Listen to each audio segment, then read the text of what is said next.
Yo mga kabuknoy, welcome back to my channel. Mga kabuknoy, mayroon na yung gagawin mga kabuknoy na Honda Supremo camshaft holder. Ayun, isi-share ko sa inyo kung paano patibayin yung kanyang camshaft holder mga kabuknoy. Yan. Galing pa itong Taguig mga kabuknoy, pinuntahan pa tayo rito. Nagkaligaw-ligaw pa itong may-ari ng camshaft holder dahil hindi tayo malocate. Yan ang isi-share ko sa inyo mga kabuknoy, yung kung paano patibayin yung kanyang camshaft holder. Pero bago natin umpisahan mga kabuknoy, shoutout muna natin si Katabas PH.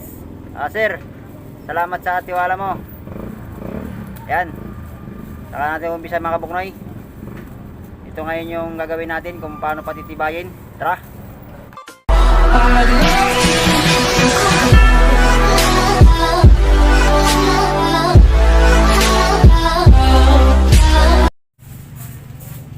So yung mga kabuknoy, mayroon tayo gagawin ng sleeve Honda Supremo holder camshaft. Ayan mga kabuknoy,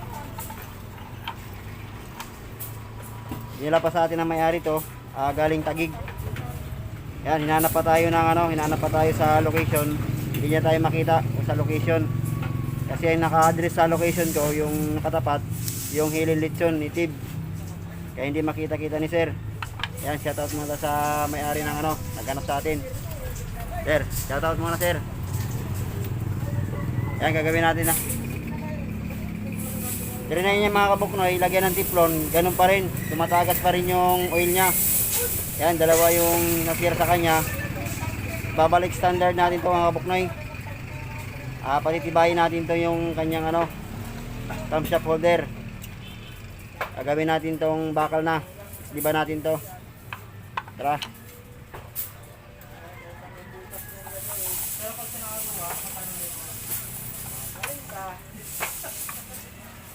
Ay mga kabuknoy, barinahan mo natin ng 8mm.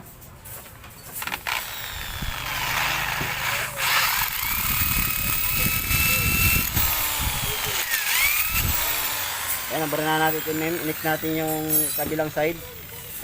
Ayan, inex natin to, barinahan natin ng 8mm.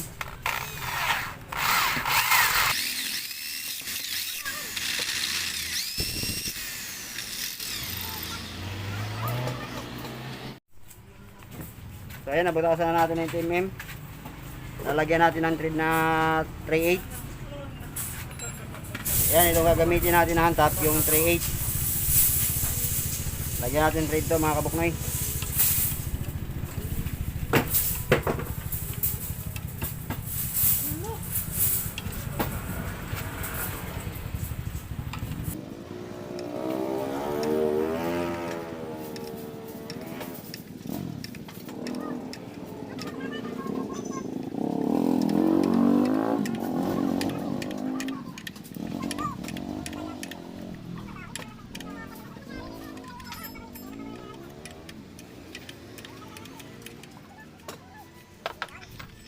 Yun, nalagyan na natin ng thread na 3/8. I-next natin yung kabila.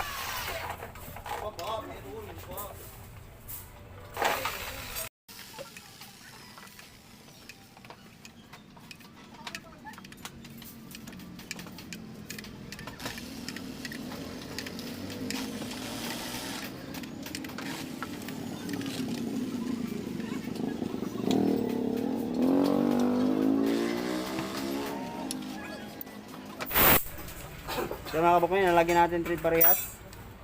Hangin natin.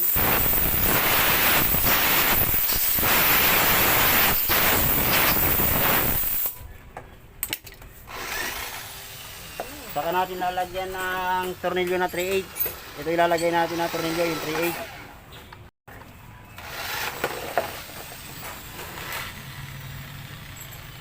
Sa mga ganitong problema mga kabuknoy, hindi ako nag-oversize. Yung gusto ko yung balik standard pa para mas matibay siya.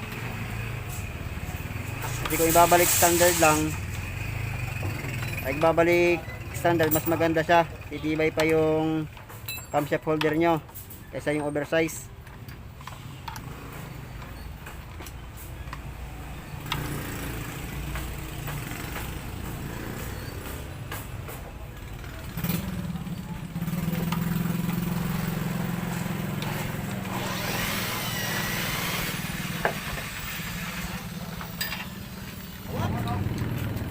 Yan mga kabuknoy.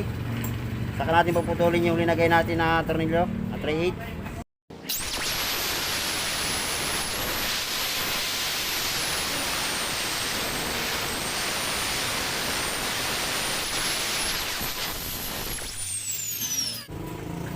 Kaya next natin yung kabila. Lagyan rin natin ng tornilyo na 3/8.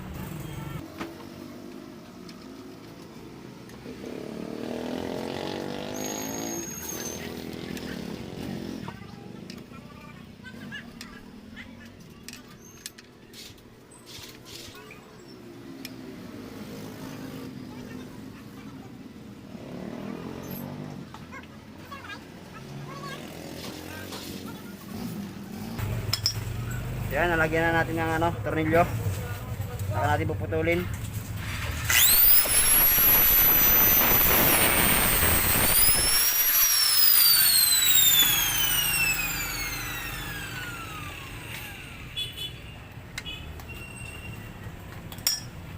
Yan, naputol na natin. Saka natin gagawin na pantay.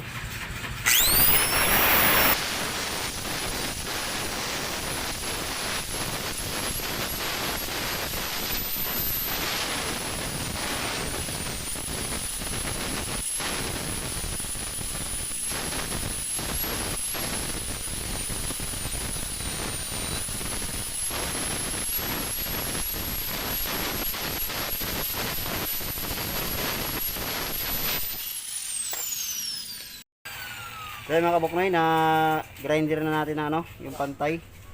Nagray na natin yung pinagputulan natin. Kaya mga kabuknoy, para maging mas matibay yung linagay natin na sleeve, meron tayo gagawin dito mga kabuknoy. Para kahit anong baklas nyo sa tornilyo, hindi siya sasama or hindi.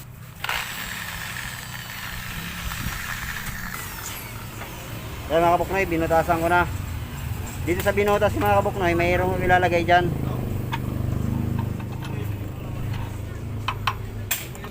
Next natin yung kabila.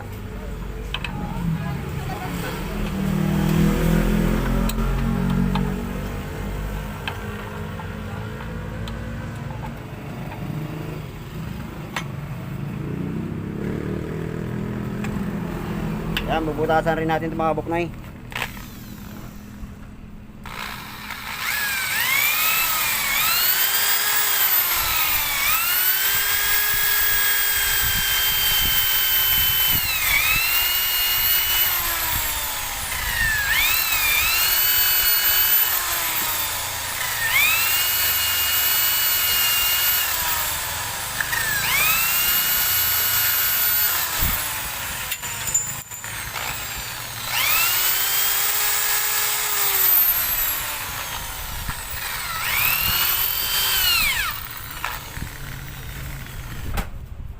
So ayun, nalagyan na natin ng butas na 532. Ang gagawin natin mga kabuknoy, ilalagyan natin ng thread to.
Yan, nalagyan natin parehas na thread. Saka natin lalagyan ng tornilyo na 5mm.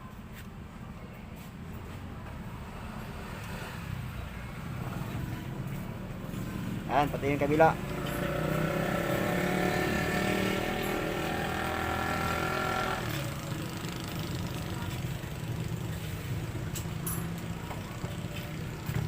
Yan, saka natin higpitan.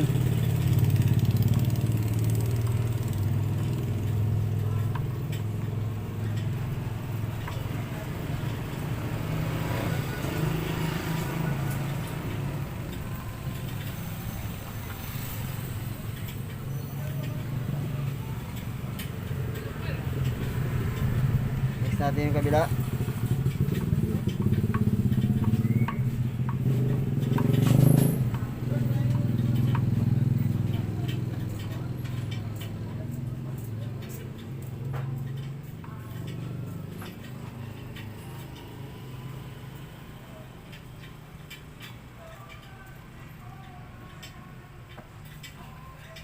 Yan, nalagyan na natin, saka natin puputulin. Saka natin kikinisin to mga kabuknoy.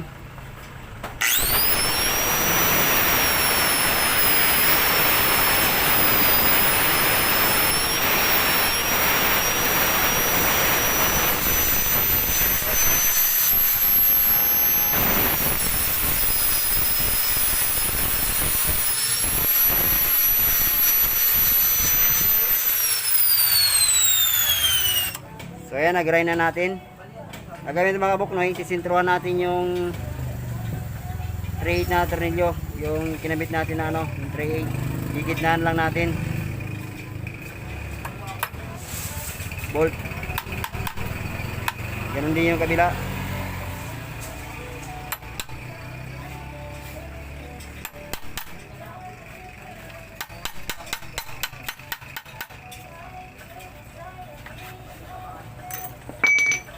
Yan mga kabuknoy, saka natin bubutasan yung gitna ng 532 na barina.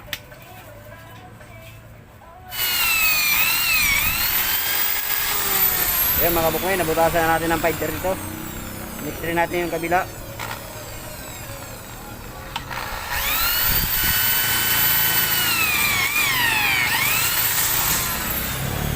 So yan mga kabuknoy, nabutasan na natin ng 532.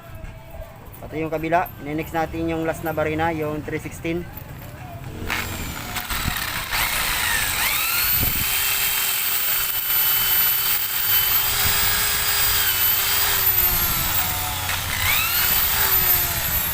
Ayan, nabutasan na natin. Next natin yung kabilang side.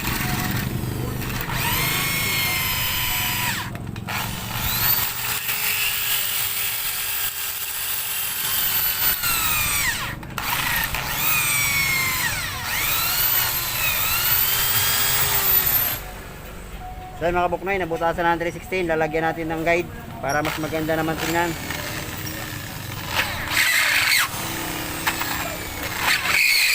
Ayan, next natin yung kabila. Anong bakit? Sisira. Ah, Para i-video ko lang. Yun, saka natin lalagyan ng ano, thread. yes.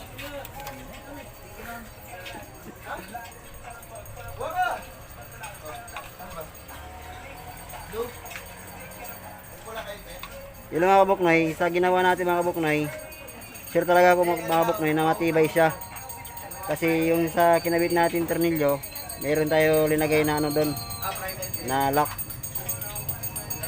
Para hindi siya sasama pag inikot nyo yung bolt. Yan, balik-balik nyo lang yung hantap nyo mga boss. Para hindi maputol.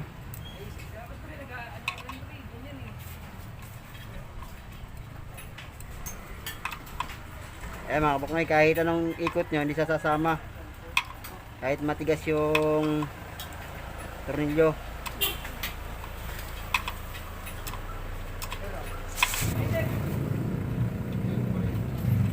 Yan, nalagyan natin thread. Itatry natin yung tornilyo nya.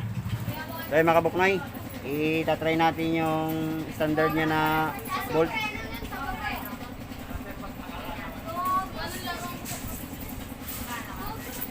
Yan. Kung makapansin mga kabuknoy, suwabi-suwabi lang ikot nya. Yan. Saka natin next yung kabila. Ganun din gagawin natin. Titrilan natin ng 6mm.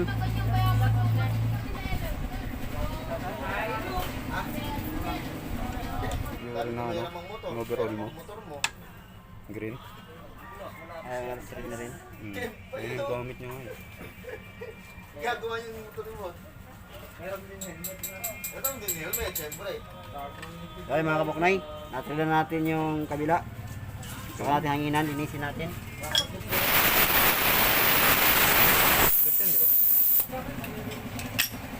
Okay mga kabuknay, ininix natin kabila. Try natin.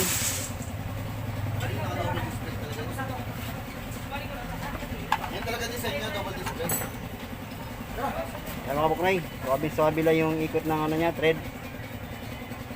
Ayan. Ito na yung kabila.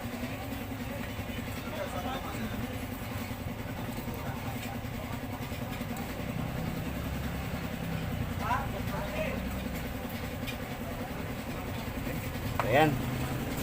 Balik standard pa rin sa mga kabuknay. Yeah. Ay.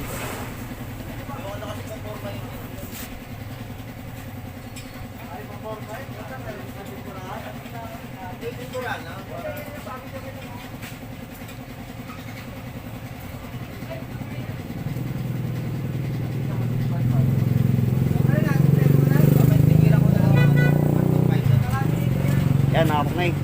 Tapos na. Yan na sa atin, ganito na. Nakabaklas na yung camshaft holder niya. Yan, tanong natin mayari kung hindi ba nasayang yung punta niya sa atin.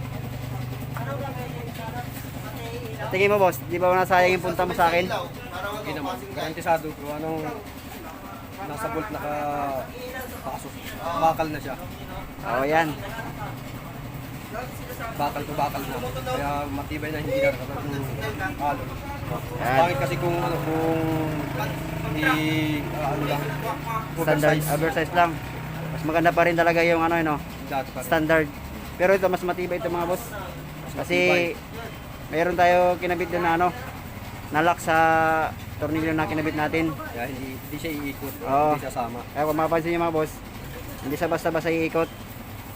So, ayan, salamat sa customer natin nagtsaga pumunta rito sa atin. Galing pa. Hanggang dito lang muna mga kapuknoy. Bye bye.